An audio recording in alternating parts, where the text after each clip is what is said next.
And we're back. It feels a bit weird that we're finally back to doing this on a Wednesday, but as you guys know, I've got DJB and Kenny Ken. What you lot saying, man? You look good. I am good. I am now. I've had a bit of a hectic weekend and a bit of a hectic day, but travelled back this morning, and I'm finally here. I'm finally here, back on it again. As you said, man, Kenny. Hey, you know what? I'm glad. It's good to be back. You know, I said obviously it's gonna be a bit weird over Christmas. What to do and what not to do. But one thing I will say, I hope that that we're not going to sort of like sugarcoat the last few games since we've been together. You know, we haven't discussed Aston Villa. We had a good result against Bruges, where I think if you look at how we play forensically, our best performances seem to be in Europe. Well, factually, it's in Europe because we won every game. In the league, I think that we are beginning to be found out, and I think anyone who wants to celebrate the Wolves result, by all means, be relieved that we got a winner in injury time. But to just say that and just sugarcoat it and say, well, we won, what are you worried about? No, mate. That's a disservice to Arsenal fans and disservice and gaslighting. Let's start there, Kenny, man. Expand on everything and DJB cut in when you want, man. Let's start there. That's a great way to start things. That Wolves result is still talked about. There's so many talking points. Gyökeres, the biggest talking point of all. I'll get on to him. The way we played, the way we attack, and without a shadow of doubt, you know, we're in a bit of a rut during the league. We're running empty. I think it needs to be discussed, and we need to take the scales out of our eyes either way and just talk football, because these are like it's going to become like deja vu over 23, 24, 22, 23. Only our sticky patch has come a lot earlier. Well, DJB, what do you say to that, man? Before we expand on this, it's a great way to start. Chat, let us know your thoughts as well. I mean, where do we start? It's as I said, it's been an impressive Champions League campaign. No problems with that. We've done all what we had to do there against Bruges and everything. But comes back to the league. And the amount of times we've been saying it, me, Kenny, the pressure's on. And when the pressure's on, the panic sets in. And when the panic sets in, cracks start to appear. And you can talk about, oh, yeah, but we got 3 points and we won and we're sitting top of the league. The fact of the matter is we're only 2 points clear and we should be further than that. We should be further than that. It's not been good. Let's be honest. It hasn't been good recently. The Aston Villa game, the game against Wolves was an absolute horrendous show. I'll take the result. The performance has got to be 10 times 20. Awful. Even. Absolutely awful. And the problem is, we said it at the start, me and Kenny, when we came on the show, and we've been saying it time and time again. The fact of the matter is you've got to be flawless to win this league. You've got to be absolutely flawless to win this league, because there's experienced teams and experienced managers that's got the know-how to come and bite you in the backside. And it's looming. And the problem is we can go round the houses all day long, but we're having the same conversations as what we had last year. We're having the same conversations of what we had the year before. The worrying signs are there. The signals are there. We've bought a number 9 in because he was the last piece of the jigsaw puzzle. Well, all we need is a number 9. That's all this manager needs is a number 9. That's all he needs. The number 9 has been bought, absolutely flying all around Europe, scoring goals for fun, comes to Arsenal. Looks like you've just dragged him off from over Sunday football team. Yeah, let's be honest. Eze scores a hat-trick against Spurs. Where's he been? Flashes of pans. I saw Eze playing against Man City in the FA Cup final, picking the ball up, picking it up deep, running at players, opening games up, opening defenders up, playing with freedom, playing with a smile on his face. He comes to Arsenal. It's as if you put batteries in his backside and he's like some sort of robot. You know, this is the problem. This is what fans don't want to hear. They only want to hear how the garden's growing, whether it's all nice and rosy. They don't want to hear what is actually going on. And the longer it goes on, the same conversation we're going to have at the end of the season is to the reason, so why didn't this manager win the Premiership? Why? What happened? What do you think happened? What do you think happened? And to be honest with you, I've been watching it really, really closely. Martinelli played the other day as well against Wolves. Didn't impress. And the final third, the attacking third of this football team is quite simply, like it's been on and off all season, is not firing on all cylinders. It's robotic and systemic. Needs that off the cuff, that randomness. We should be a lot more productive and we should be a lot more fearful in that final third with the players we've got, and we haven't. And now he's brought back Ødegaard into the team. Eze is now the full guy from of that. So you've got that now. So Ødegaard's coming in the team. Eze's being hooked off. He don't know whether he's going to play every week, and if he does play, he's then shifted out on the left-hand side. Then he has to play like a wing-back, which ain't his game. We saw against Villa, yeah, he didn't track his runner. There you go. It's not in his DNA. It's not what he does. It's not what he does. But he's going to have to do it if he's going to be part of this team. And then you look at Gyökeres. I mean, his body language, the way he's playing, tells you everything you need to know. I personally don't. I mean, before DJB, I want to ask you something. No, before we go on to Kenny, I'm sorry, you cannot convince me that a player of that caliber can look that bad when we are only at Christmas in that short amount of time. You have to then start looking at the manager as to reason why this player looks so bad. That's why I wanted to ask you. Like, we'll get on the manager and he can't escape criticism, yeah. But at the end of the day, the players are the ones playing. As you said, Gyökeres has been bagging for fun. Eze's been a quality player. How much is on our players, like, to make, especially them attackers, to make it happen and do a bit better? I hear it, and we'll get onto it because I do think there's some tactical things that are criticizing them. It's the system. You're right, but at the end of the day, though, DJB, to be devil's advocate, it's still football. You're still out there. Like, is it necessarily on the manager that it's been an hour about them shooting? How much is it for them? I agree that the players do have to take some sort of responsibility, but they're playing in a system that doesn't suit them.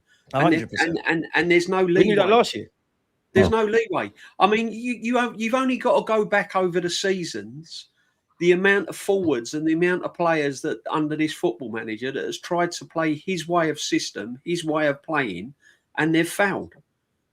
I mean, the amount of forwards and the attacking players that have failed under this manager is now ridiculous. So I know the players have got to take some blame, but when is the manager, after not getting over the line year in, year out, when's he going to look at himself in the mirror and go, do you know what? Perhaps it's something I'm doing wrong. Perhaps I've got to change. Perhaps I've got to try and get the best out of Gyökeres. Perhaps I've got to try and move Eze around. Perhaps I've got to try and do this. Because he hasn't done it. You see it with Martinelli. You see it with Ødegaard playing in the 10 constantly last season. And he lost form. And he refused to put him in any other position. He kept him in the same position week in, week out. And we're going, move him about, put him in the 8, bring Martinelli off the left, bring him more central. Try something different. But he hasn't. And he's gone into this season and he hasn't tried anything different again. He's played the same way. He's still playing the same way. And then when it all caves in, it's the injuries, it's this, it's that, it's this. When's he going to take some accountability for himself the way he's playing? When is he going to look at himself and go, do you know what? I've played this way now for many, many years. It ain't working. We're getting found out. Time for a change. How does it change for you lot then? Like in the final third, like how does it change? Well, he for one thing, he's got to let the players play with more freedom. You've got to get Gyökeres in a more central role. He's doing far too much running. He's having to close down. You've got to get your attacking players in the final third rather than keep tracking back defensively. We don't want Saka keep coming back as like a wing back, and we want him in that final third where he can hurt people. And as Kenny has alluded, try something different. Move Saka off the right. Try him in the number 10. Try him a more central position. Put Madueke out there. Again, before you go to Kenny, I'll say this really, really quick. Against Wolves, why did we need to start with Zubimendi and Rice in midfield? Why? You could have done that. That's not even my problem, DJB. It's just, and it's above my pay grade. It's just between the players and Mikel Arteta. I understand, Wolves were never going to come and lie down. Obviously, we should have been hitting them for 3-4 like everyone. We're top there, 20th. We knew it wasn't kind of be that game, but I do feel like based off, you keep hearing me say last season, let alone this year. It's above my pay grade, but there's got to be a way to break down the low block. That's kind of our kryptonite. Obviously, we've won games with that before, but I think there was enough out there to give a bit more. So it's like, how does that change? Because I genuinely think with Gyökeres, for example, he might not be doing anything in an Arsenal shirt, but you could slap him in a couple of other shirts in the Premier League, and he would look a lot better. Like Arteta, I know we scored a lot of goals last season and the year before that, but I just feel it's a bit too robotic. It's a bit too off the cuff. I'm not saying we have to be gun-ho from the start, but he needs to facilitate something in that regards. I would say that. And also the players, man, because I'm more onto Arteta because I feel Wolves was something I've seen a lot of the time. But the players, man, like you lot know me. I very rarely say this, but you're on big money. You're Arsenal footballers.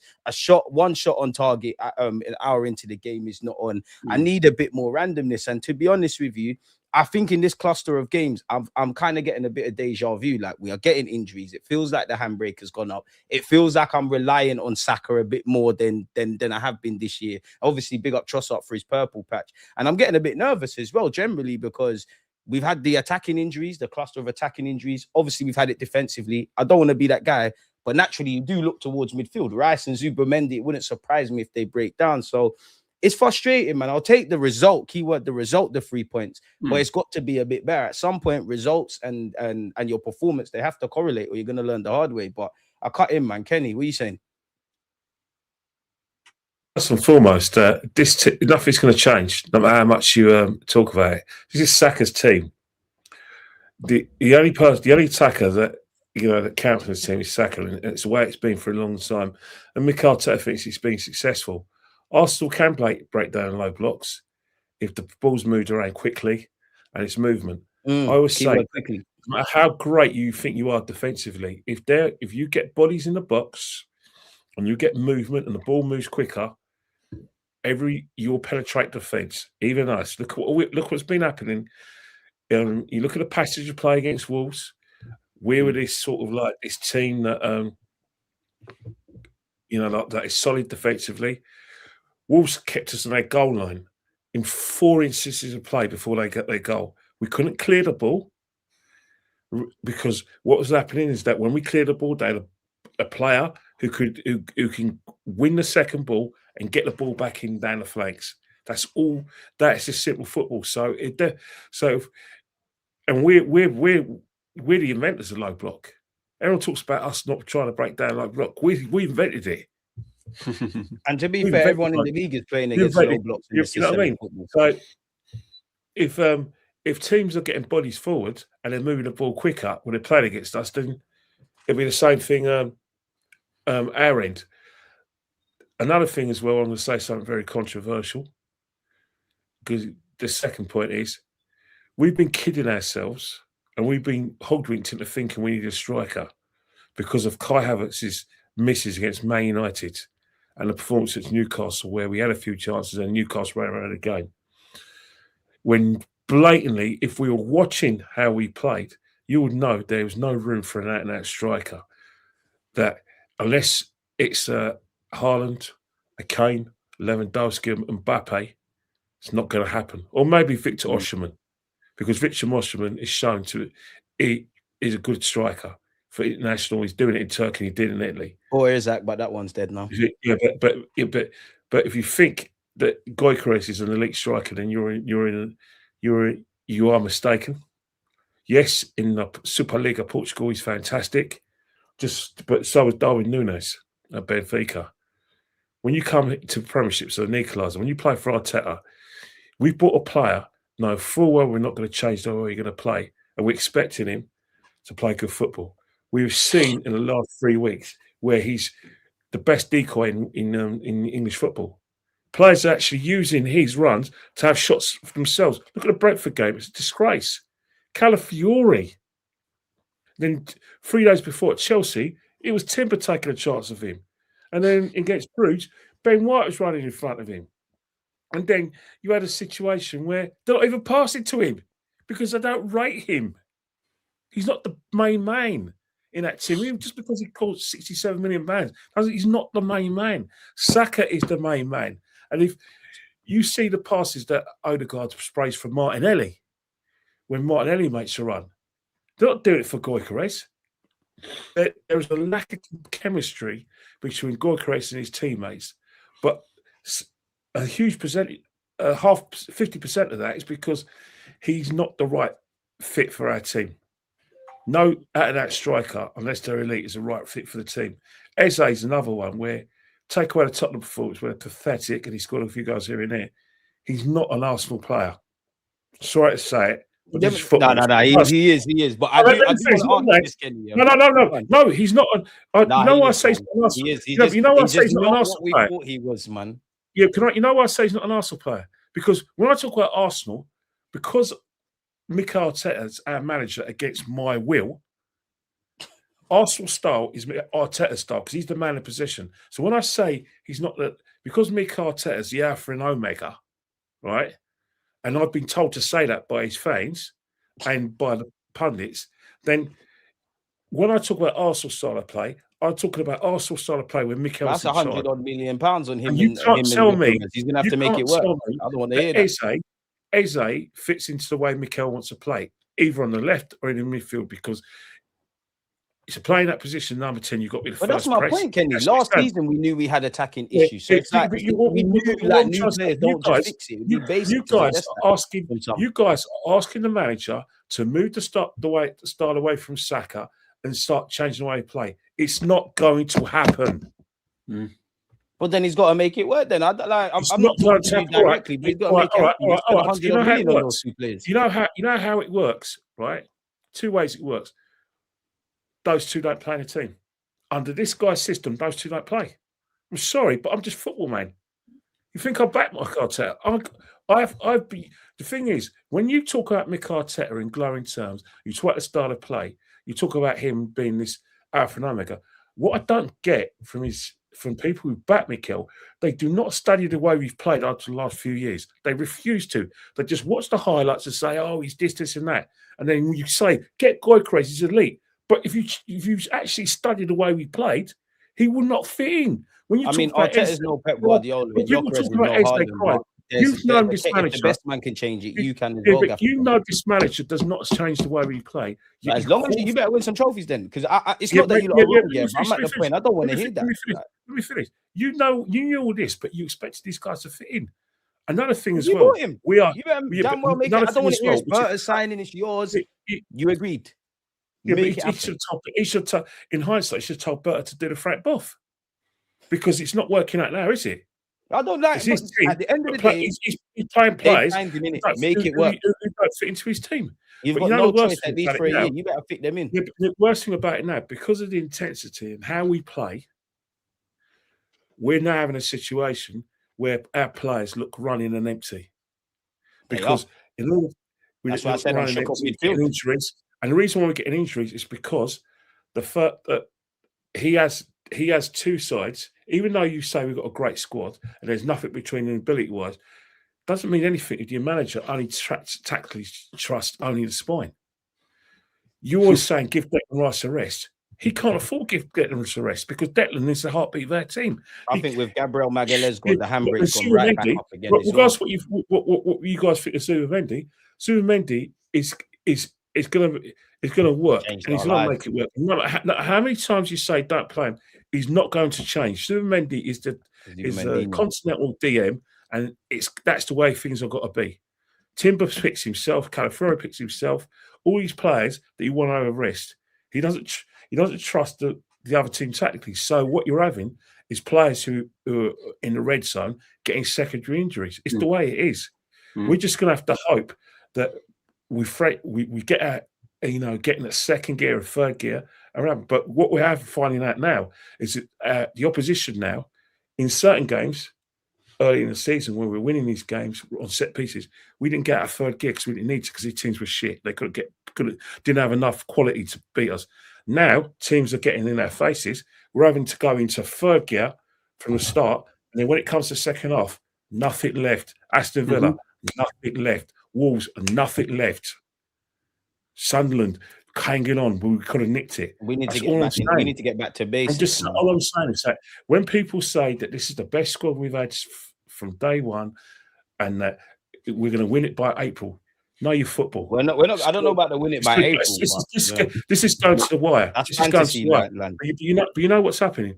The only reason why Man City are back into this title race is because they're playing to their strengths. Their strengths is their attacking base, not just Haaland scoring goals, and Doku's getting in behind defences. That will win them the league. Our defence will win us the league. But at the moment, what's going to separate Arsenal and Man City is how good our attack is compared to theirs. Because at the moment, the goals are drying up because the set piece king, Gabriel Magalhaes, is not there. And in terms of creativity, it's not happening. Martinelli just runs into a brick wall. Trossard's been in and out of injury, and Saka's out of form.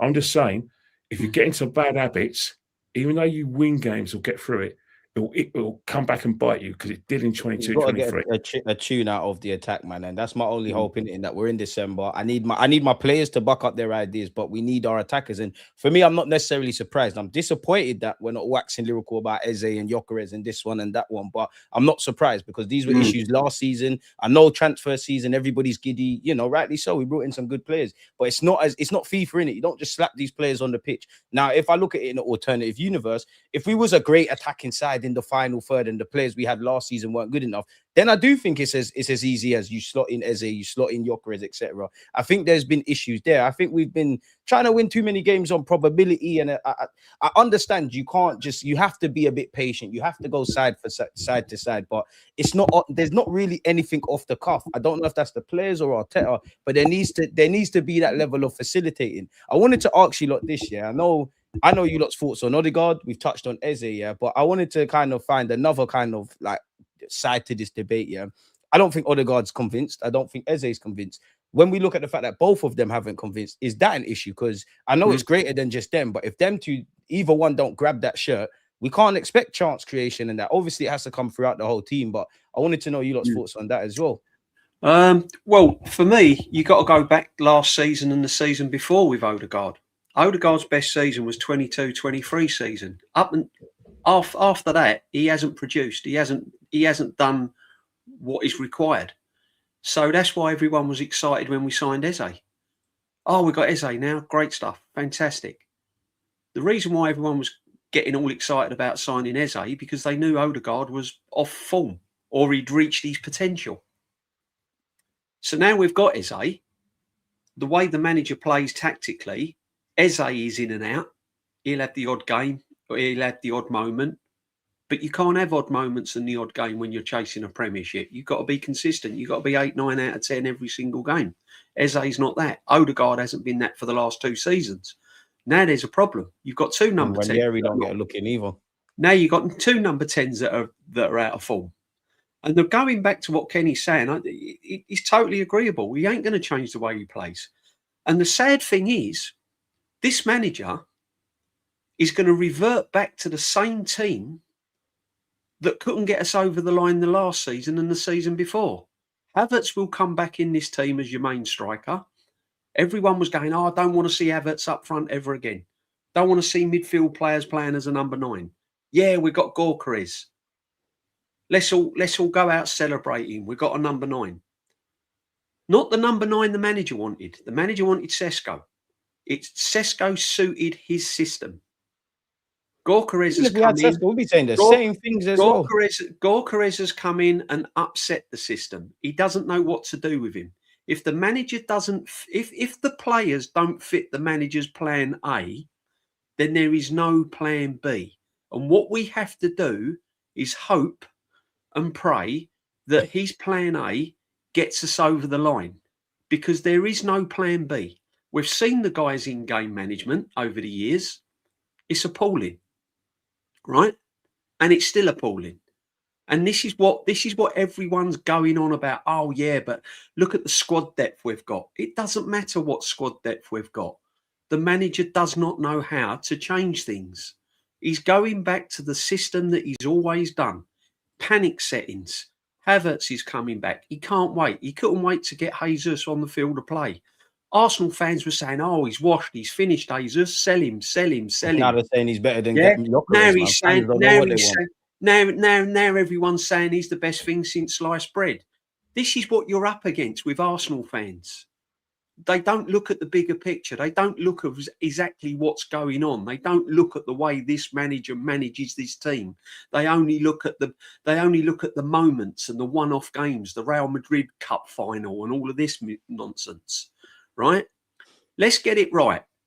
These league performances compared to Man City recently are way off. Let me be devil's advocate. City were kind of washed at the start of the season. So no. Everyone was washed at the start of the season because they was getting used to different systems. They had new players coming into the team, new managers, new this, new that. Now December's kicked in and the actual football season, in my eyes, has started. Facts. All the teams now are established. They all know what system to play. Wirtz is starting to fill his way with Liverpool. All these players now are starting to fit into systems. Pep's changed his system, the way he plays this season. Got two inverted fullbacks. It's mad. He's changed it. And I'll ask you this question. How comes we've got all these creative attacking players, yet Calafiori, a left-back, stroke centre-back, is the only player that's allowed to play with any freedom? Because we know Arteta values control. That's what I said in passing. And where I think there has to be question marks when you've got. I think Magalhaes' injury has made him double down even more on being conservative. If I'm completely honest, I saw it against Chelsea away. Yeah, but when you've got creative players in your team and you're relying on your defenders to be the most creative, surely there's warning signs there. Yeah, but you know why he lets Calafiori do that? Because when Calafiori gallops forward, we've got one of the fullbacks inverting, you got your two centre halves, you got Zubamendi regulating, you got the luxury of Rice, you got the front four in, whether it's Eze or Ødegaard in certain positions. So when we lose, that's why I need the gaffer to change, because attack is a form of control and a form of defence essentially. But and again, we're relying on Saka. We're relying on Saka, but Saka ain't really hit the heights. He ain't really hit the heights. He's not really smashing the ball out the park, is he? Let's be honest. Let's be right. None of it. Since the start of the season, none of our attackers or the attacking unit's not been amazing. It's Trossard. Exactly. You haven't got it. So Gyökeres now could be the. I mean, I was hearing it at the start of the season when how many goals you reckon Gyökeres has scored? 25, 30 goals, and I've been saying it all along. You'll be lucky to get 15 goals. And now I'm looking at, well, if you get 10. You're negative. Why are you negative? No, I'm not negative. I'm just realistic. Under this football manager, no striker is going to ball out under this football manager because the system does not allow it to. Right? So then is Gyökeres, on that as well, DJB, whether, whatever we've spoken about Gyökeres, but is Gyökeres just another tool in the toolbox rather than a talismanic kind of player? And also Eze the same. He's just someone. He's just level raisers and difference makers and all that. I'm telling you now, Gyökeres is someone that we've signed because he became available. We wanted it known that he came to Arsenal. Berta was new kid on the block. He wanted to make his mark, and he got the players all in and everything else, right? So now Gyökeres is part of the system, but he ain't going to be part of the team. He's going to be part of the system. The team is going to be Havertz. That's going to be your team. By hook, you better win something. That's all I know. Whoever you want to put out there, do that. Because I've put my individual feelings to the side. The problem is, as I said, if things don't change, eventually it will catch up with us. Players are running on empty now. Rice is running on empty. Everyone is running on empty. They're carrying injuries. He's playing. Players are coming back still injured. Saliba still came back with an injury. And I've been told, squad depth, we've got a player for every single position. We haven't. Our first 11 is our strongest 11. Other than that, the squad depth is pretty poor. Let's be honest. You ain't going to rely on Norgard. He doesn't trust Ethan Nwaneri. He won't play Ethan Nwaneri. Get him gone. Get him sold. If you're not going to use him, let the kid go and flourish somewhere else, right? Skelly is not his first choice left back. Calafiori is. So he's doing Skelly now where he was the next best thing since sliced bread last season. He's now surplus to requirements again. This is what I'm saying. This is what he does. He picks to what he knows. He's a plan A manager. This is what I know. This is the system I'm going to play.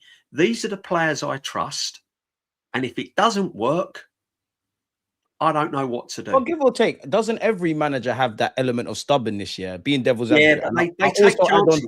Go on. They take risk in games. You see him against Wolves. He got out of jail, didn't he, with his own goal? He never really had a clue how to break I was going to be fuming in my fan cam after that. Come on.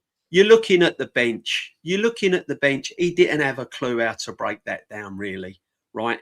Listen, it's not. He did go through at the back and had right in that role. Doom and gloom, because at the start of the season, if someone had said to me, "You'll be top of the league December and top of the Champions League," I'd take it. It's not all doom and gloom. So then, are we panicking too early? Then, even though it's we can not about the thing is right. The reason why you panic is because the evidence is there in front of you from previous seasons.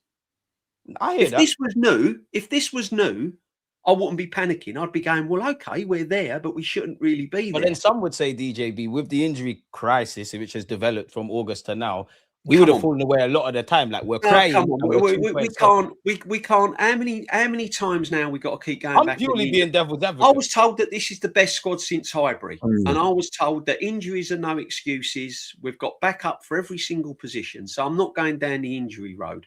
Right? It's not panic. It's not panic. It's evidence from previous seasons. The cracks are appearing Me personally, again. I'm choosing to remain positive. There's cracks and evident warning signs that I'm not going to ignore. If it's not addressed, the cracks will just get bigger. What you saw against Wolves, bigger squad, same injury stuff. We need to look into that, man. What you saw against Wolves, what you saw against Aston Villa, what you saw against Sunderland, right, are the same problems where we had previous seasons, right? And we've been tested. The games that we've been tested in, we've failed. Liverpool away at Anfield. Liverpool, we have, haven't we? Sunderland, we drew 2-2. Aston Villa, we got beat. Beat Newcastle away. Yeah, we beat Newcastle away, but then we went. Some would say Old Trafford because we don't travel there. I'm just purely being devil's advocate. Old Trafford was an absolute. I mean, I don't know what performance that was. Stamford Bridge once again. I'll even let the team off for Old Trafford. First game of the season. That kind of first game of the season. Liverpool Chelsea away. Liverpool Anfield. Lay a marker down. What does he do? Liverpool second half. Lay a marker down. What does he do? Liverpool Anfield. What does he do? Listen, there's some big games coming up. It's a big festive season coming up. We need to start showing that we mean business. Because I tell you what. If you was to look at us and City right now, you wouldn't be putting your money on together, man. You wouldn't be putting your money on Arsenal, and yet we've got the best squad in the world. No, but you know what? City, the thing about Man City is that this isn't a vintage Man City team by any words of the mean. Defensively, it's not vintage. Midfield is not the best, but what they're doing is that they're playing to their strengths. And what's happening is they're being very ruthless as well. They weren't where they weren't ruthless against Brighton, they were ruthless against Crystal Palace. Teams are not killing City, though. Palace should have. Palace could, but City are punishing for their mistakes. It's a very good game of football. Give City an inch, they take yards. But I think with Arsenal, that the whole situation, and what I said before was my biggest worry, is the fixture list and the way we play, and it's coming to a bit of fruition. But the problem, the thing is, it can be improved, but we just got to go back to basics. You know what I mean? You know, and that's why this week is vital, man. Yeah, but what DJB said about Wolves was just was completely correct. It was a situation where had it not been for the own goal, I think we would have scored. We'd be playing now. We wouldn't have scored. But it's the way we were, where we didn't go for that kill. 1-0 against Wolves, you've got to go for the second and third goal. What he did is he sat his goal line and invited pressure because the players. To be fair, though, Arteta said that's on the players because they have done that twice. Like, I know the gap has to take responsibility, but the players are the ones. You know what? He told them not to do that. He put Marino in midfield. Yeah, I Exactly. actually think it helped us at the time. I'm not a fan of it, but I actually think it helped us in the game. I won't sit here and lie. He's got attacking options on the bench, and he puts Marino in midfield. Yeah, that's the thing. You have to question it. I'm sorry, you got to question all this. 100%. But the problem is that this is Wolves, a team bereft of confidence, and they saw something that against, they saw something from the Villa game. He made it harder work than it ever should have been. He brought on fresh. He didn't bring on defenders. He brought on fresh attacking players. Sorry to cut you, Kenny, but that's what peed me up in the game. In that they felt that we could do a thing. Even when we scored, they felt before. And I get it, they've got nothing to lose, but still, like but a week before, one of the worst performances from us this season. Yeah, but Villa Park, we didn't learn anything because at Villa Park, Unai Emery did the same thing. The same goal in a week as well. Yeah, but and that is the situation. We the next game's Everton. I think the problem is that people say that Everton have lost. Probably ain't gonna have Grealish, Shrewsbury. I want to hear that because we beat teams without our strongest team. If we learn anything from the Wolves game, don't underestimate no one. Yeah, but the problem is, what's happening is that against Everton, a team like that are very direct and rely on set pieces, you need your best back four, especially from their set pieces.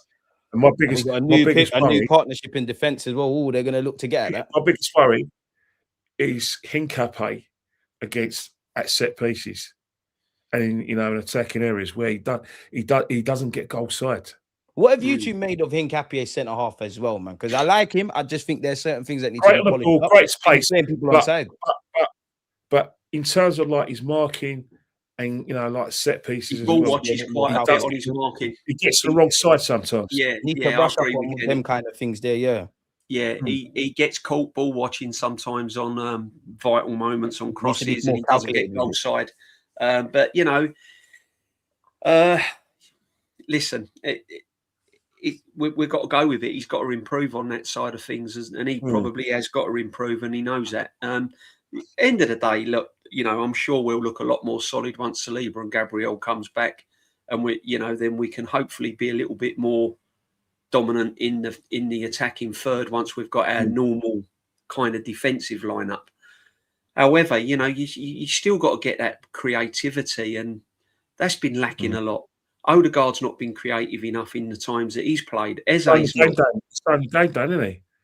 He's slowing the game right down, and it's not flowing, and it doesn't suit Eze when it's not flowing. Eze likes to be on the front foot. He likes the game quicker. That's where it's on Arteta, because we're saying Gyökeres likes to make his runs. If any player has the ability to find Gyökeres and spot his runs, it's Ødegaard, and he's just stopped doing that now. And exactly, because Ødegaard, let's be honest, Ødegaard has reached his level, hasn't he? Let's be honest. We're not going to see the Ødegaard. He's only 3 injuries this season. But it's DJB. The problem is, and the reason why people who probably weren't for Gyökeres, and they got a point. I've said it as well. When Gyökeres doesn't play, either he's on the bench, or he's been substituted, or he's just been injured. Attacking wise, it looks better without him, because what people have been saying on the podcast, and yet, is that when Jesus comes in, he's getting chances, he's making runs, he's getting into the right areas. When Marino starts, or when he comes on for Gyökeres, he's finding chances. Oh, we knew all of that, though, man. Gyökeres just put the ball in the back of the net. Is Victor not good enough? We knew Victor was an ugly footballer, but it's so ugly, it's beautiful. But what is it? Do the players trust those guys more? Are those guys better than Victor? Yeah, I don't think his teammates trust him fully. Victor's not good enough, because they're not hitting him. What we do with Victor Gyökeres is that we're not praising him for the things we bought him for. All we're talking about, he had a good game today, He ran those channels. He created a lot of space. He held the ball up well. Sorry, Scott, I'm a Catholic, so I'm not going to swear, but to hell with that. But that's my thing, because if we're saying that, then he's just another. That's why I said, is he just another tool in the box then, rather than a charismatic guy? He's just another failed striker at Arsenal. Yeah, and it's just Jesus, Kai, him, Marino. We just box whatever period we can, innit? Yeah. Yeah, he's another Lee Chapman, isn't he? He's another failed striker at Arsenal Football Club. This is the problem. We've got a record of it. And I don't want to hear he's not Arteta striker because end of the day, you signed off on it at some degree. He's here now. Make it work. Arteta should be getting the best out of these players, right? He should. And He they should get the best out of themselves, man. Everyone needs to fix up. I said at the start of the season, to get Gyökeres scoring lots of goals, you've got to make him the central focal point, take it away from Saka, and make Gyökeres the actual main man, right? And unless and I said this, you go back, I can't remember, June, July, August, right? We've been on streams. I said, unless Arteta looks at himself and goes, I'm going to change the way I play, Gyökeres will not score goals. He'll look bang average. And I've said that time and time again, right? Here we are in December, and Gyökeres looks worse than bang average. There's players I'm seeing in the Championship that's better than him. But that's what I said earlier when I think that's on Arteta. Because if Gyökeres was at a couple of other teams, he might look a bit better. There is no way a football I see Mateta do it. He can do it. When you think about it, I mean, Timber, the cross goes in and Timber says, "Oh, that's mine." Would they do that at Salah? But that's also, if I'm honest, and I'm keeping it 100, that's where I need your, because I keep saying this to you lot, yeah. And like DJB said, we've done many streams. If I can make, I wouldn't call it excuses, but like I've considered all the other outside factors. Gyökeres, I think you're too nice. Like, I think you are too nice. I don't know you as a person. You fight with the centre backs. I think you're too nice. You need to be demanding that ball. You need to be telling man, don't get out of your area. Because you mentioned Timber. I think DJB mentioned another example of another player getting involved as well. You need to bully that. And I am at that point. I know it's hard. I know there's low blocks. I know the creative thing. At some point, you got to make your own luck. But don't you think there's a bit of a fear factor there with these players, with the manager, though? Don't you think 100%, that there's because they are just sticking to script, 1,000,000%. Because let's be honest, you've seen the manager on the touchline when players don't do what he wants. He goes absolutely ballistic, right? He's got a lot of fear factor on these players. They're frightened to express themselves. They're watching all the time. You stay here, you here, you. He's micromanaging them all the time. You there, you here. Oh no, don't do that. Yeah, all the time. If you're not getting back, he's get back, go on, get back. Honestly, let me just throw something out there. Yeah, this is the problem. And Ødegaard, go on, DJ. No. I'm saying about Ødegaard. Ødegaard slows the game down. Number one. Number two, you can't. He hasn't found a way to play Ødegaard and Eze in the same team. Number two. And Ødegaard's not a captain. Number three. A part of me wants Eze on the left because I still think we're lopsided, yeah. But let me be devil's advocate. All you're doing by playing on the left, you're just fitting him in. You're not playing. Exactly. You've got an informed Calafiori, you've got an informed Trossard. Then what are we doing it? Like, when I say on the left, I mean left centre mid, innit? Like, because ideally, if it's not going to be one of Ødegaard or Eze, you need to drop one of Rice or Zubi. DG, you've just said it there. Informed Trossard. Or you drop Eze. Trossard's been our most prolific and this is the problem. Striker. But I wanted to mention, yeah, could there be light at the end of the tunnel? Because I'm looking at it now. Arsenal in the Premier League this season, most expected goals, most positional attacks, most touches in the box. Is there light at the end of the tunnel then, statistically, with all the injuries? Yeah, of course there is. There has to be. There has to be light at I the end ask of the questions, man. I don't necessarily believe it because you know what? One game at a time. Exactly. I don't think it's as basic as X, Y, Z are fit, they stay fit, and all of these things, and we're just great. I think something needs to be done at training ground. This is why I think this week we need to use it to reset and go back to basics, if I'm honest. Get fitter, start playing better, and get your best plays back. And like I said, play with a higher tempo. That's it, simple. And stop playing favourites. For me, unless it's Magalhaes, Timber, Rice, Saka, players of that ilk, I genuinely think everyone else is interchangeable. You're speaking to the deaf and dumb when you say don't play favourites, because Mikel has favourites. Every manager's got favourites, but I think it extends beyond that. I think Kai's a favourite. Ødegaard's a favourite. Obviously, if you do the Trossard and Calafiori thing, you deserve to play. All right, the thing about captaincy, right, about give Declan the captaincy, I say you now, if you have a British manager, if we had a British manager, or you had British managers, certain players will not be captains of the team. It's only in England and Britain that we think the captaincy is the be all and everything. Like, because our captains, the one we like, have to be managers on the field. They have to have the fist up. They have to lead by example. They've got to scream at the players. scream in order to get themselves up. Keane, Adams, you know, in that you name it over the years. Stuart, Odegaard's captain, innit? Yeah, but continental managers is not a big deal to be. Like, for instance, if a player is a captain, a lot, you know, captain these days, even in the Premiership, especially when you've got continental managers, he's got to be the most popular player in the dressing room. He's got to sell the most shirts, and he's got to be the face of the club. Ødegaard, it's got something similar has happened in Norway. They've made him captain of Norway. Is he a leader?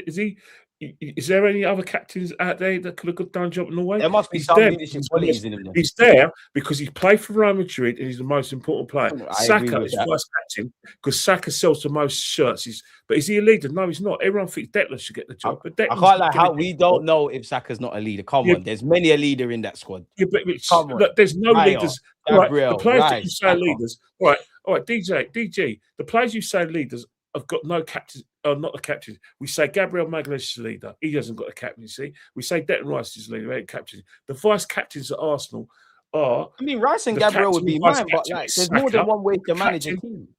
Yeah, the captain. We're going to have some soft players that captain in the Ødegaard way.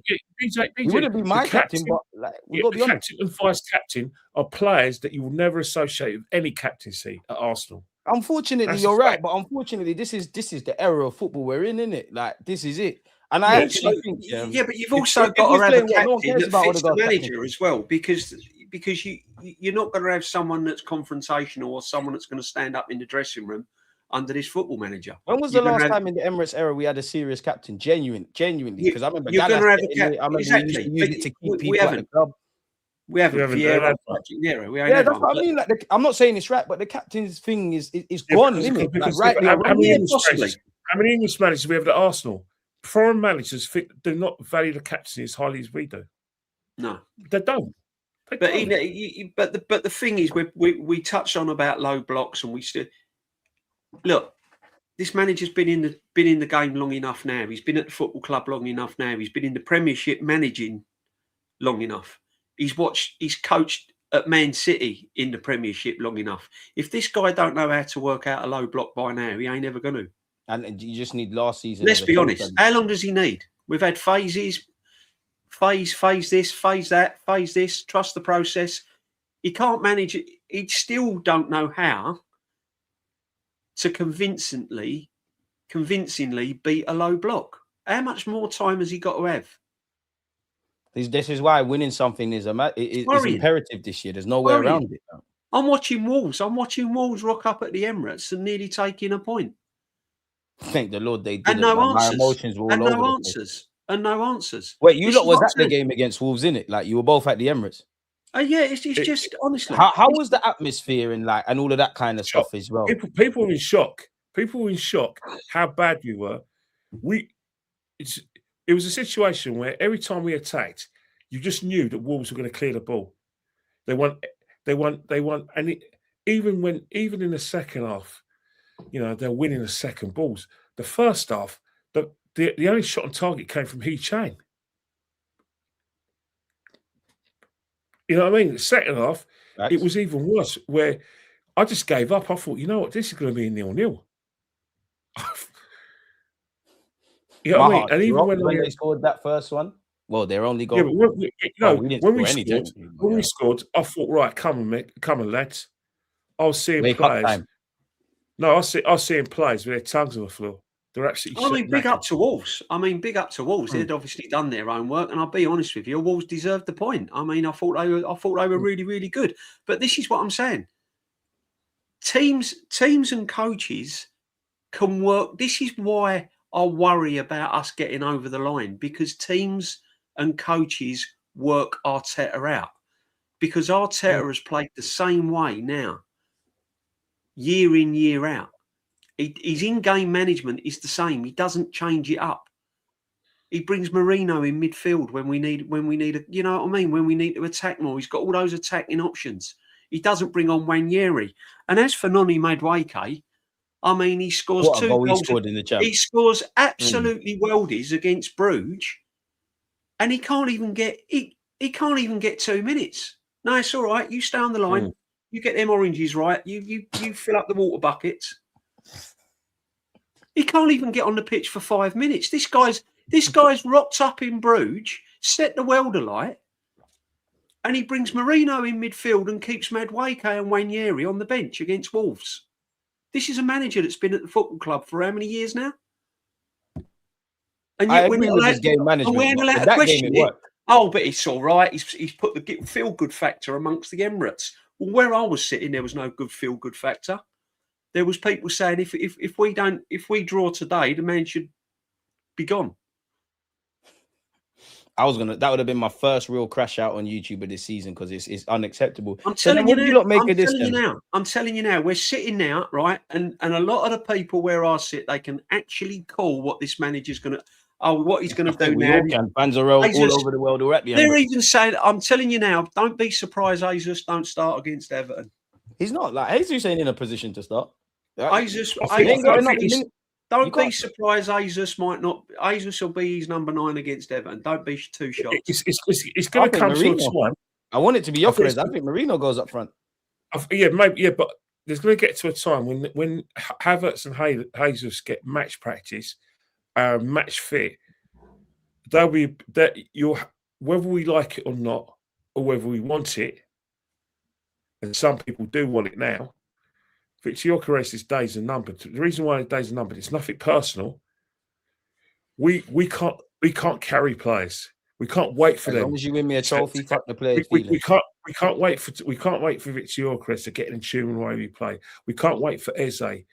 You know, we and to give us one of his moments, because that moment he's a moments player, which is fine. There's nothing wrong with that.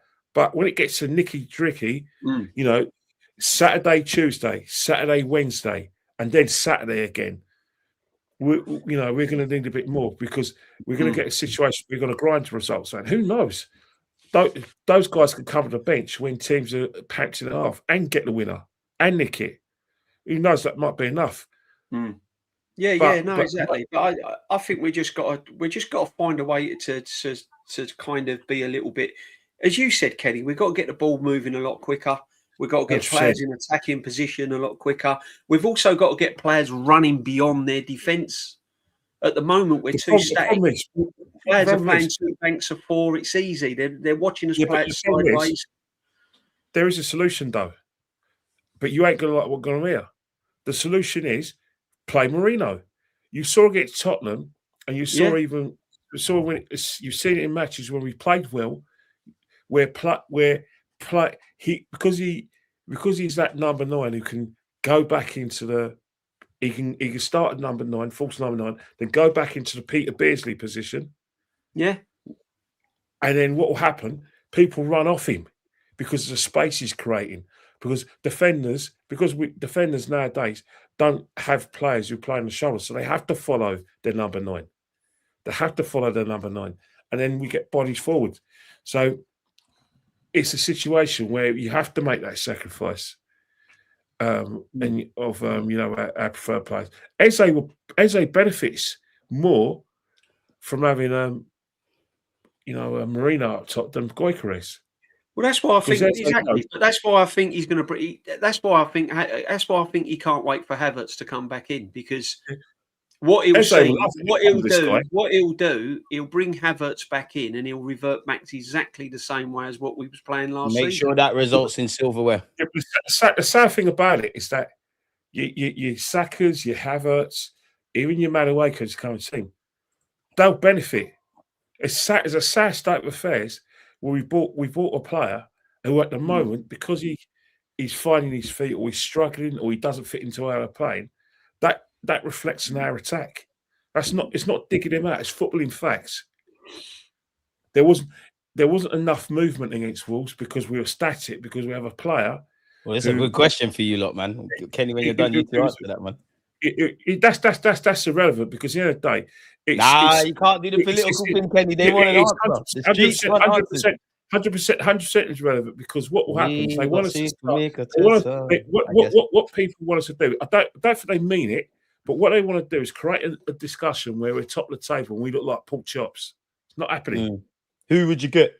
If Arteta, no one could do what Arteta's done. And granted, like I I don't dislike Arteta. I like what you're doing, but until you get over the line, you're the man before the man, essentially. And if you don't get silverware, there shouldn't be any question marks with this manager, though. After all the years he's been there and the squad he's got, should there? 100%. Because I think Arsenal and Mikel Arteta and the players were our own worst enemy 9 times out of 10.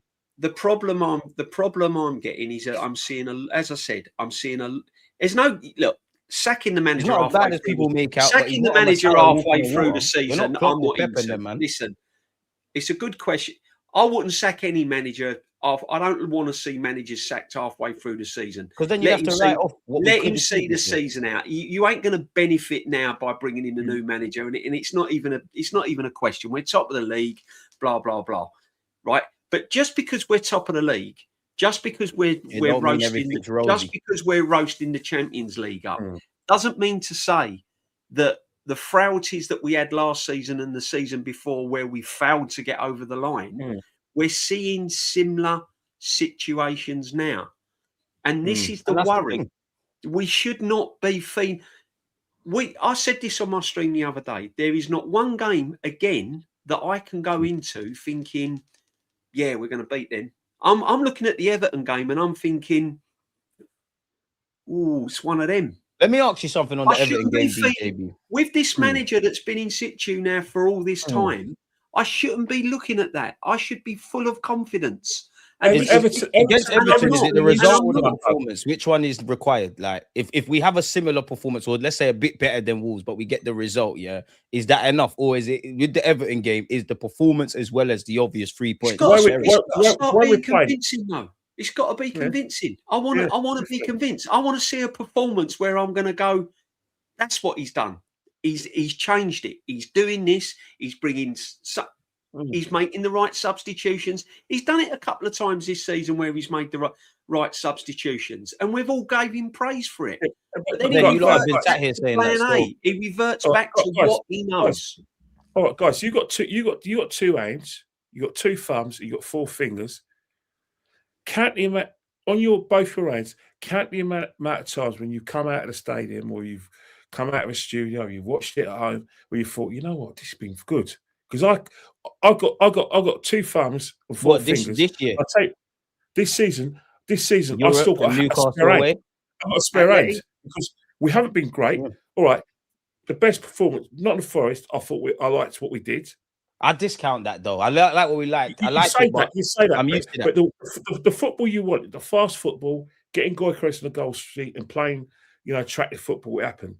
Newcastle. Yeah, but Kenny, do you know why I discount that? It's not that you're wrong. It's like them games there's bare space. If we were doing that with the low blocks, great. That's why I said for me, every game in Europe and Newcastle away. West Ham weren't convincing, was it? Let's be honest. No. West Ham and you get a couple of games like that. Like if anyone in the chat makes a mistake, it's happening too frequently. All right. 1 minute. There's Newcastle. That's free, and then you've got and Europe. My thing is just Newcastle away and Europe.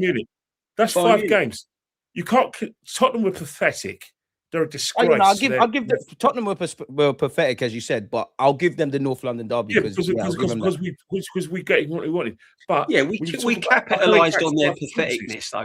But for me, mainly Europe, man. We were. Don't get it twisted, Jack. We were good against Leeds. It's just for me, them games I expected sun shining at the Emirates. They're sitting off us. First half against Leeds. Second half we was okay. Yeah, even that. Yeah, even that. Oh, another thing as well. And I know it's just a harsh thing, but you got to ask that question because you've got to be objective on all our players. Gyökeres is, apart from Atletico Madrid in Europe against a team that's not used to the physical style of play, in the Premiership, he's only scored against teams that we consider to be not of our level. Not a Forest, even though it was a fantastic performance. Not a Forest. But that's where in them games I want to create from because you're playing. But the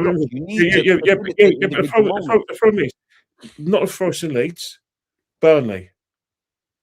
Those are games he scored in, isn't it? Is there another game he scored in apart from?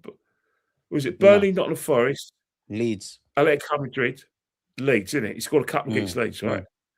So basically, we've bought him. I did like patches of Fulham away, and I think he did well Newcastle away. He didn't bag, but So we bought him for those kind of games, but in a big game where you think, you know what, it's a tight thing, there's a chance. You know full well that Marino, Kai Havertz, and Jesus are more likely to get you that. No, but Kenny, cutting that's edge. my thing, yeah, because That's you could awful thing to say. you could watch We spent Gyökeres on a millions consistent of basis. pounds on him. You could go on YouTube. You can fucking watch him at Arsenal. You can look at. You didn't even have to watch Gyökeres. Just look at statistically where the goals have come from. Yeah, and again, I think I've been quite critical of Gyökeres. You got to do more, but I think it comes down to competencies. You've got a serviceable, service-reliant striker that only really scores goals in that box. When we're playing deep blocks, you're not going to get that. So he's almost rendered useless. So it's like you need to know how you're using the tools. What if the teammates don't rate him and don't pass to him? Because we've seen games where his teammates don't trust him. That's why I said he needs to be nasty. That's where I said he needs to be nasty. And I'm not comparing him to Haaland or Mateta, yeah, but I throw him in that box of you're not in this day and age of false nines and that. You can do it. Okay, well, let's look at it this way, right? Because we hear that that Arteta's the best coach. He's in the top 5 best coaches in the world, and some say he's the best coach in the world. How has Glasner turned Mateta into a prolific goal scorer, and yet we've got a prolific goal scorer? And he's falling Arteta, you've got to pattern up. That's what I'm saying, DJB. That's what I said earlier. You slap Gyökeres at our next team, you might see a bit better. I don't think he's but there's more to come. All of our attackers, full stop. We're not getting the most out of them, and the players. Look what Unai Emery's done for Watkins. Look what Unai Emery's done for Watkins. You get it. And Arteta has shown me brilliant moments of brilliance with getting players better. Saka, way back when, but Martinelli, Ødegaard, they have had good seasons under the guy. But you're not I don't know how to phrase this because you shouldn't be attack first. But you're not an attacking-minded manager necessarily. So for me with Arteta, all the things you do about the opposition and defensive and conservative, take that, but find the balance of putting that handbrake down, and attack is the best form of defense and all of that kind of jazz. That's where I'm at the gaffer. Because anyone with 2 eyes could see Gyökeres is not necessarily the answer, but we can get goals with this man. And the way I see it with Gyökeres now, you're not the talismanic kind of guy. You're just one of the pieces. You might come off the bench and nick us a goal. I just see you as right now, you occupy the centre-backs. As you said, DJB, earlier, you bring the other players into play, and that's it. And if that's what I'm talking about, what separates you from Marino, from Jesus, all of these things? Because you're all doing that. Gaffer, there's more to give in it because these are good players. This is not dead players. All right, they're not dead players, but to play at Arsenal, sorry, DJ, just quite a quick point because I think you'll agree with me in this. Sadly, sometimes when you play a team like a big team, your technique, your first touch has to be on point. It's an awful thing to say because because you know what it is. If your first touch is on point and technically you're good, your teammates pass you because they trust you. He's a bulldozer, but we knew this. Anyone could look at your players and say, technically, you're not into scream and shout about. But you still bought him, so you have to make it work. It doesn't work like that because when you play at Arsenal, you play a big team that's going for the title. Kenny, I hear that, but the man's 27, bro. What's going to change? If you ain't got a good view, lot have played ball. If your first touch at 27, bearing in mind, as a kid, if your first touch ain't sweet, it's never going to be sweet. He's an ugly But you know what? Go get me some ugly goals. Other things get you far, don't they? Like Lukaku, everyone says that his first touch is very heavy, but if you look at his goal return at Everton, he wasn't bad at Man United. He was a bit average at Chelsea. But that's what I'm saying. Because you said Lukaku now, you throw Mateta and Haaland. Them man are ugly footballers, but they're bagging. Do that. Yeah, but that's the thing. Make it happen. Gyökeres has only bagged goals in Portugal. Lukaku's done it at international level for Belgium. And he does it in Italy. Oh, Gyökeres, you thought you could bag for Arsenal. Arsenal thought you could bag. You man have to make it work, bro. Like, you have to. Arteta, I don't care if he's the striker for your system and that, because at some point, whether he was first choice or not, you said, yeah, I'll have him. Gyökeres, many excuses I could give you, but at some point, you thought you could do the business. I don't. Make it happen. And if you can't, everyone needs to piss exactly. Listen, I can't understand how we've gone from. I can't understand how we've gone from squad depth. Best squad here. People saying, oh, it's the best squad in Europe, best squad here. And yet we're still struggling to beat teams that come and frustrate us and everything else. And we're still not flowing on all levels. Premiership, DJ. And the Premiership does that for you. But what I'm and it's hard. It is hard. But what I'm not disagreeing with that, but the manager has to find a way somehow. He's got to find a way to change things in game. He's got to find a way. He can't keep reverting back to what he knows all the time. He's got to change it. And this is the problem. He has to get the best out of Gyökeres. Whether he likes it or not, he's got to. He needs a plan B. He can't just bring Havertz in and go. He can't just bring Havertz in and Jesus in and go, oh, it's cured now. I've got these players back. I'm going to be okay. No, because it didn't work last time when he done that. We had Havertz and Jesus in seasons gone by and it didn't work. So he can't keep relying on that. He's got to make these players work. He's got to find a way to get Eze more creative. He's got to. Eze's got it in his locker. He's a fantastic player. Absolutely brilliant player. But I'm not seeing the Eze that I've been looking at over the seasons. Well, there's one manager. And this is why. No, but Kenny, but this is why I keep saying he managed Aston Villa though. We got rid of him because he wasn't good enough. But if you see what he's done with McGinn, what he did exactly. But he was terrible. A terrible manager. Awful. Look what he's doing at Aston Villa. Look at Rodgers. Look at Morgan Rodgers. Yeah. I'd love him at Morgan Rodgers. You'd love him at Arsenal, but what system would Arteta play Morgan Rodgers in? You probably see Rodgers operate off the left. We was all saying we'd love Eze. Oh, we'd love Eze. Look at him. We'd love Morgan Rodgers. I like Morgan Rodgers, but I'm telling you now, you wouldn't see the Morgan Rodgers you see at Aston Villa. And this is where Arteta needs to go back to basics or find a way. People saying I'm digging the manager out. I'm not digging the manager out. I'm only telling you what we're seeing. History of this manager shows that players that have come to Arsenal have not quite lived up to the expectations. In the same way, it feels like every defender we sign turns to gold. Every attacker we kind of defensively wise. So there is something for the gaffer to fix up. You're right. Not a problem. Attacking wise, there's a problem. There's still a problem. Why do you think we're struggling against low blocks and everything else? Because the problem is still there. Yeah, because he hasn't found a way to unlock that, and it's not been this year. It's been years. And if you talk about it, you're still negative. Just because people have we love going over there. Look what he's done, Super Mick. It's not about that. To be fair, after Wolves, the players. I'm not interested in the fluffy side of things. I want trophies.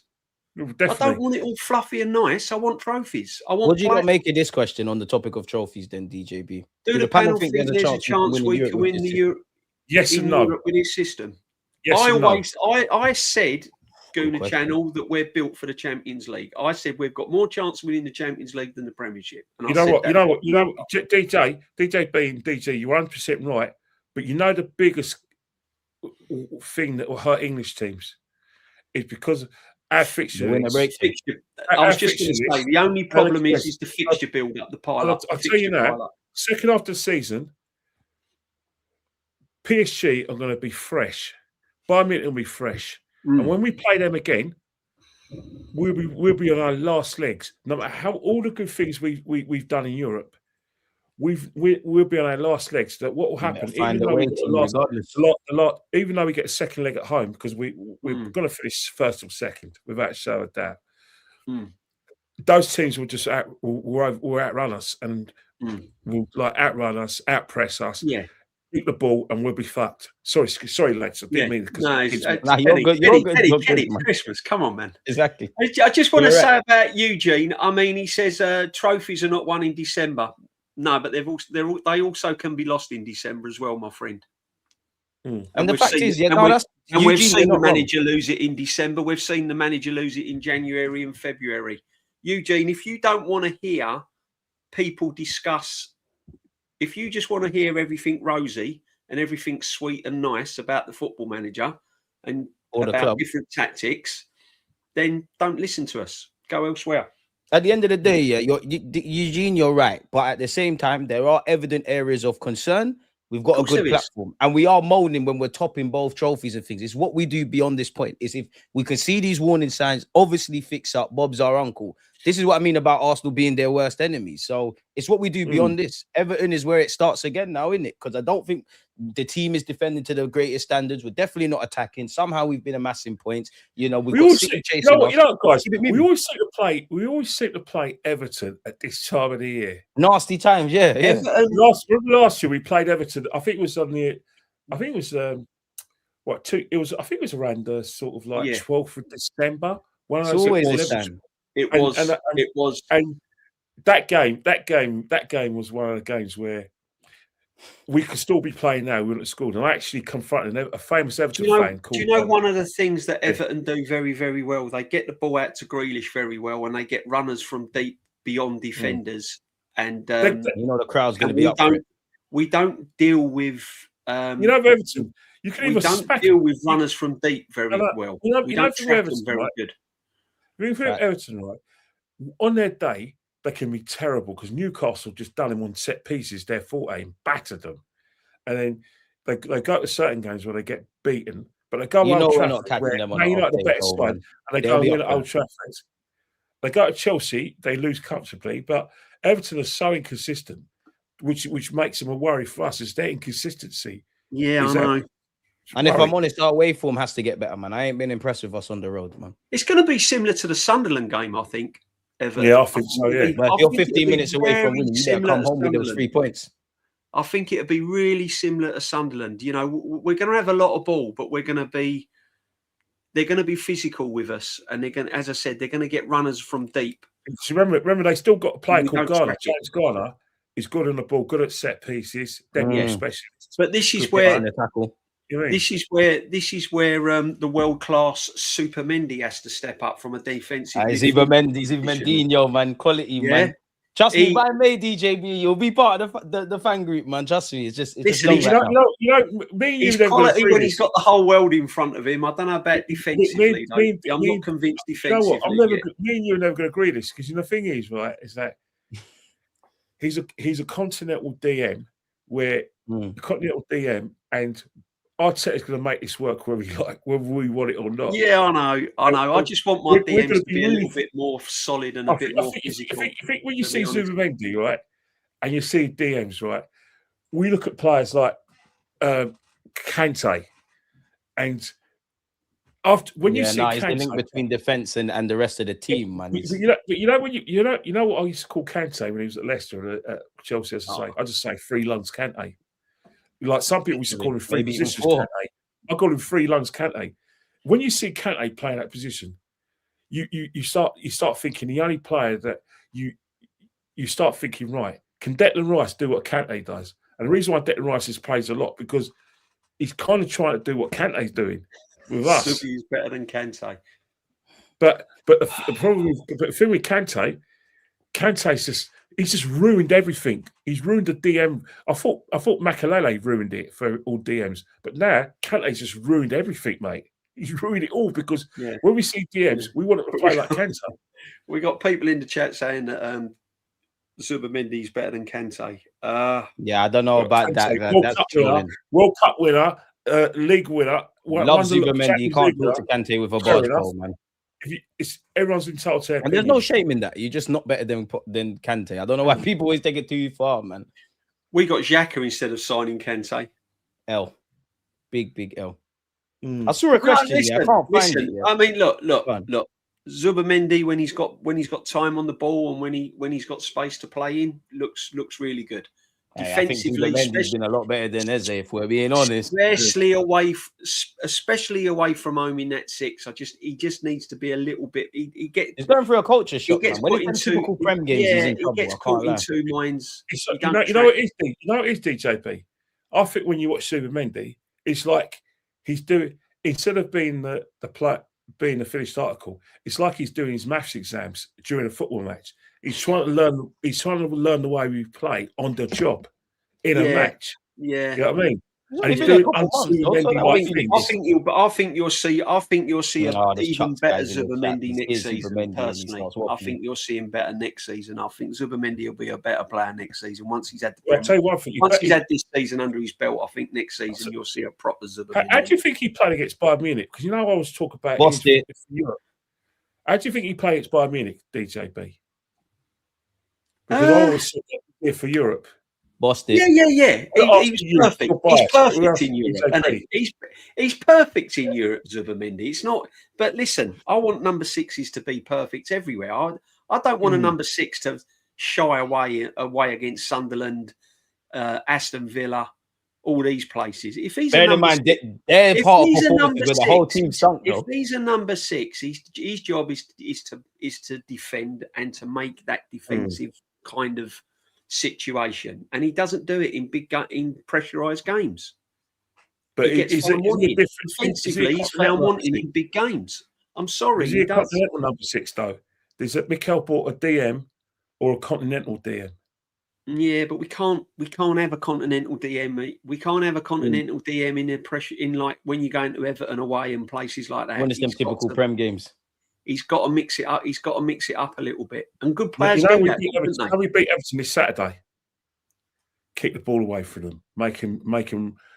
Kick the ball and move it quickly. If we move it slow, then what's happening? Everton are going to do what Sunderland, we're going to move it slow, and Chelsea did. Because you know the Chelsea performance. What people won't accept when they 3 years in a row, stunk it up it over affected there. us. It affected us more negatively than it affected them because we started thinking, it's Trossard. Yeah. You know what it was. Our best players fit. Fantastic. Yeah, but he won't start though. I think it's going to be the same situation where it's Marino start and Trossard comes on because Trossard's still got a calf injury. From what I've heard, I think it'll be Martinelli Marino still. Yeah, I think it's actually a game. I'm hoping Trossard plays on. I'm hoping Trossard plays on the left. He won't start. He won't start. I'm running Trossard in it, but I don't think he starts. He'll play Jesus down the middle. So this means Eze's left wing then. No, I don't think he'll start Jesus. I genuinely don't. He might start against Palace. I would leave him out. I would leave that Gyökeres and play Marino up there, but I think he'll start. Why didn't he look? When I say change it up, right? People think I'm mad, but why don't he? Why didn't he against Wolves play Ødegaard in the 8, Eze in the 10, Madueke on the right, Saka on the left? I can't lie. I can't lie. For me, I wanted the strongest team out there. I didn't want to do none of that against Wolves. I'll be real. We had an argument about that last week. Why can't he try Saka on the left and put Noni on the right? Why can't he try something like that? For me, I didn't want none of that against Wolves. I wanted my 3 points. And did Noni come on against Wolves? No, he didn't come on. No. He warmed up and then sat back down. He didn't come on. He had to. He was SpongeBob for the day. But Noni's come back from injury. I remember Noni's come back from injury, though, isn't he? And we've got to keep these people fit, man. More than anything. Ethan walks the dog now. That's his job. Ethan Wenyere is the dog walker. He walks. You know what is DG? You know, DG. One thing, right? You know when players, some of our podcasters say that our injury problems are down Arteta. They got a point because. One thing about Arsenal, where Ben White's concerned, and I was his biggest critic to the extent that I haven't forgiven him how he left what the state left the club in.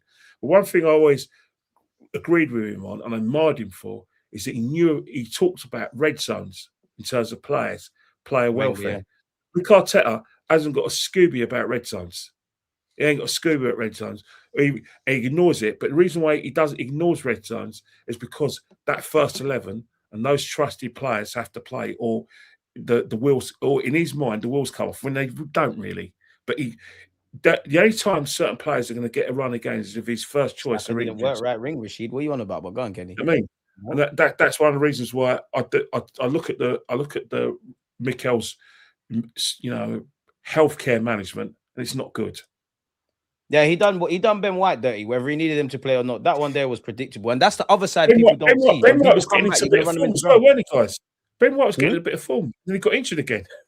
But it's predictable. You've had a long injury. You're playing a lot of games. It's going to happen, innit? Like it's going to happen. Like Ben Arteta, I'm on to you for Ben White. I do think we're quite harsh on the manager and the medical team for things we don't know. But then at the same time, I'm not, because at the end of the day, we've got more players. And we're still in this. If you don't trust these players tactically, then the players that are coming out of the medical room are playing games. You know what I mean? This is it. It's all about managing, and it's about managing the squad and managing the players. And let's be honest, the injuries at this football club's horrendous, and that has to come back to squad rotation. It's only going to get worse in football because they're fatigue injuries. They're muscular and fatigue injuries. So you work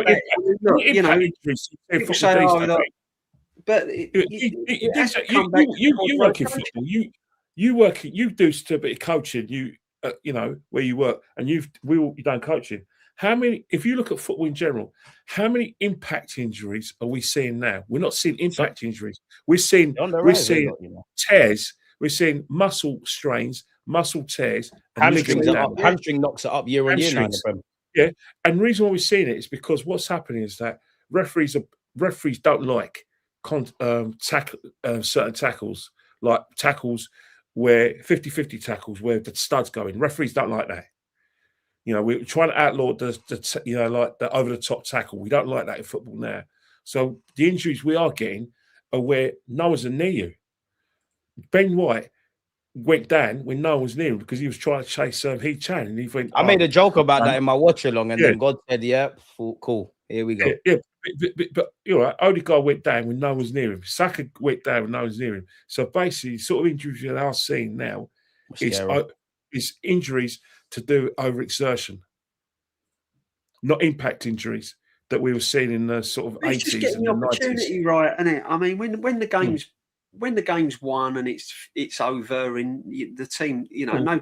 I mean, for instance, the Spurs game when we were 3-0 up and Rice is still on playing around, and you know what I mean. It's just like I wanted Spurs fresh, mate. It's personal. Yeah, I know you did, Kenny, but it's about squad rotation, isn't it? He's still playing players in games and giving them too much game time when they don't really need it, and this is something that's got to improve. I mean, listen, injuries are all part and parcel of the game. This is what I can't. Jack Ramsey, good mate of mine, Crystal Palace fan. He's just talking about one of his players.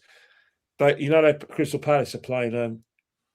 They actually got a game in Europe tomorrow, and they're not used to playing like 2 games a week. They're getting muscular injuries, muscle tears. You know what I mean? As much as it's an Arsenal problem, it's a wider footballing problem, and it's only going to get worse in the Premiership as well. Because don't get twisted, we got to investigate what's going on at our club. 100% more players, same landscape. There's no investigation. Nah, we do, man.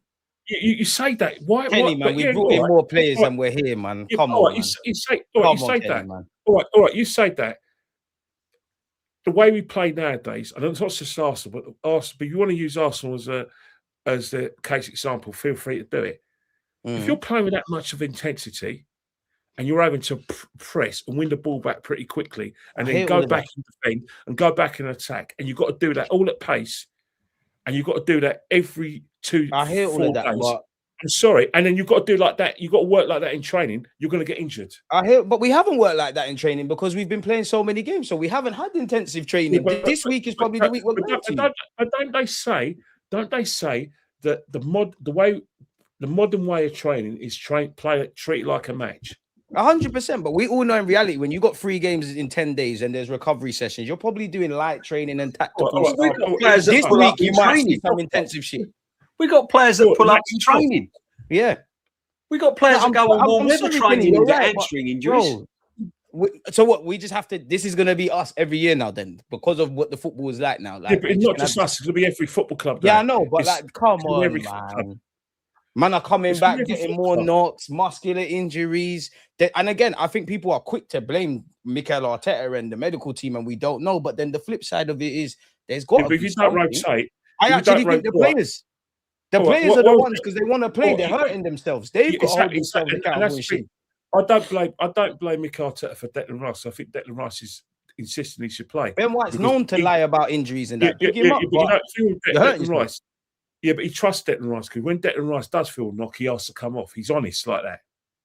But what I didn't like was against Liverpool, where Saliba's done his ankle and he's still allowed to play. Or Saliba to be fair, he's learned his lesson with Saliba, though, because the last time he didn't risk him. To be fair, it was selfish. It was selfish on both parts, because at the end of the day, if you're playing at Anfield, you'll go down. You need we had to use a defender when we could use another attacker. Yeah. Yeah. And that's where I agree with DJB in that, of course, if a man's been in management for 6 years, it looks inexperienced. But isolated to Arsenal, you've been here kind of 6 years, and Saliba was the first kind of injury when we was fighting for a title. You've got enough learned experiences to learn. Stop putting your hand in the fire and complain you've been burnt. That's where I agree with DJB. Yeah, exactly. He's been here long enough now. He's not a novice now. All of these mistakes that he's made in the past now should be ironed out. There shouldn't. People say to me, "Oh yeah, you're being harsh and all of that." Yeah, I know mistakes happen, and I know we're not going to win every single game, and I know we're gonna stink places out and come away with draws and wins. I understand all that, but the fundamentals and the basics he should be getting right. I mean, but you know what? Squad rotation, changing games in games. You should be getting. Who's reassuring him though? If he's doing the same thing, someone's got to be at the club, not just the acolytes who go on Sky Sports or the major stations. He's been reassured mentally and from someone else that everything's okay, because what we have with Arsenal fans and people in the media is, we nearly won the league. We're that close. I don't want to hear that no more, man. Yeah, no, let me finish. We're that close success, which equates to we nearly won the league. We nearly won this. Ain't going to save him, though, Kenny, is it? And it shouldn't do. Really, now he's not going to save this manager. Even now, he gets reassured because he says he built the club from top to bottom. Everyone's happy. Everyone wants to go. Everyone loves the way we played. He's taken us from 8th to 2nd on a regular basis. And they're not wrong. But now it's about getting over the line. That's fantastic. But the fact is, why would he change where people reassure him with those 3 examples I've mentioned? He's not going to change. You know why? Because if nothing changes, nothing changes. You can't keep doing the same things expecting different results. About that, if you've got cheerleaders in the press box, cheerleaders amongst our fans who go on TalkSport, Sky Sports, Radio 5, where there's a dedicated fan channel and a dedicated Arsenal fan channel where he doesn't get taken apart, taken to task, all right? Then people are going to say, right, hopefully, or definitely, it's definitely going to go up. I believe in living in hope, but I like evidence, innit? But 2 weeks ago, there's two guys who's, and you know who they are. Name them. Who they is? Right, one of them is a former goalkeeper who I get on with, but I always argue with him because we fell out of it. We argue after the thing, but he's a lovely guy. Marty, he goes to a certain extent. I don't know him. Big up a guy. I don't know the other brother. But if we win the league, then we're gonna create a dynasty of success.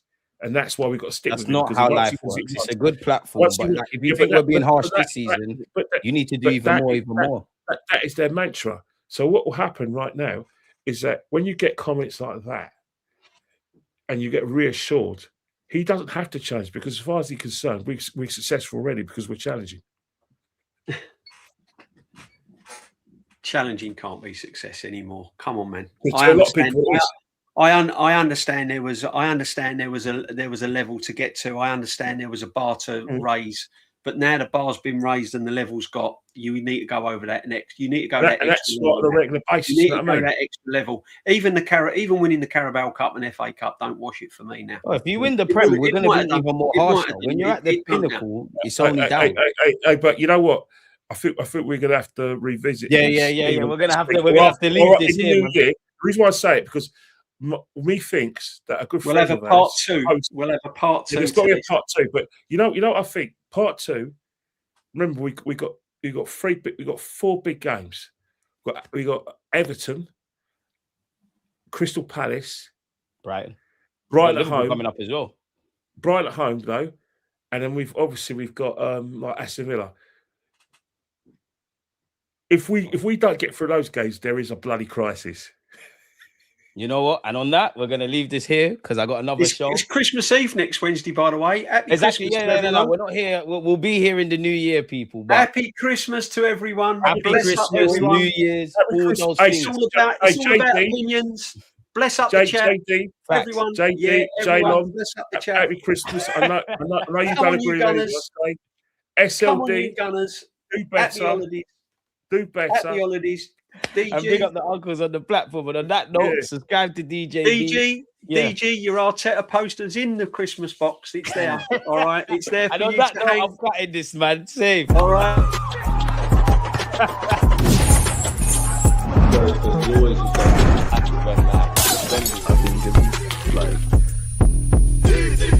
Man said Arteta poster, man.